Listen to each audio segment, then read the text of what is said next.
लगाने पर 10,000 रुपए जुर्माना रखा गया है।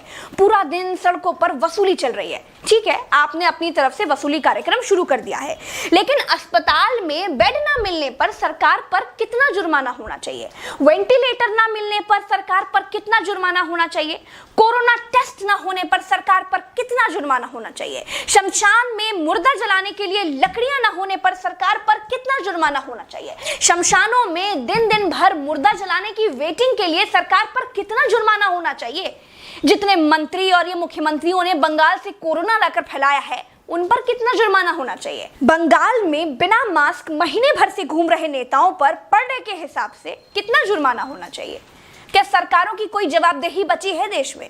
क्या सरकारों से सवाल पूछने वाला बचा है कोई देश में? क्या कोई पूछ सकता है कि 1 साल से देश कोरोना महामारी झेल रहा है, आपने पूरे देश में कितने नए हॉस्पिटल बनाए हैं? अगर नहीं बनाए तो क्यों नहीं बनाए हैं?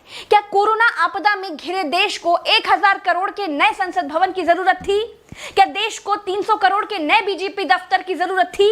क्या देश को तत्काल 1100 करोड़ के राम मंदिर की आवश्यकता थी? मंदिर के लिए चंदा मांगा जा सकता है तो हॉस्पिटल बनाने के लिए भी सरकार चंदा मांग सकती थी, लेकिन अस्पताल बनाने की नियत नहीं थी। मूर्ति बनाने की नियत थी तो बना दी। सरकारों ने अस्पताल नहीं बनवाए। क्या इस देश की पब्लिक सरकारों पर कोई जुर्माना लगाएगी? क्या कोरोना आपदा में देश को कुंभ सजाने की आवश्यकता थी?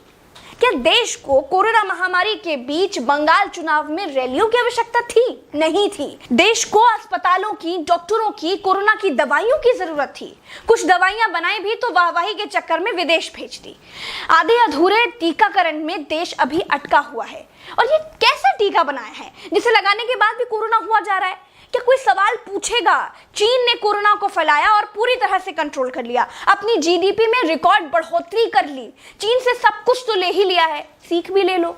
देश में सब आत्ममुग्धता के शिकार हैं। सबको अपनी अपनी तारीफ चाहिए। कुछ ने तारीफ के लिए तो फौज पाल रखी है, और जिनका मन फौज से भी नहीं भरता है, उन्होंने तारीफ के लिए सूचना और जनसंपर्क विभाग बना दिए हैं। गाते रहिएगा ना, जनता का बैंड तो ऑटोमेटिक बज ही रहा है।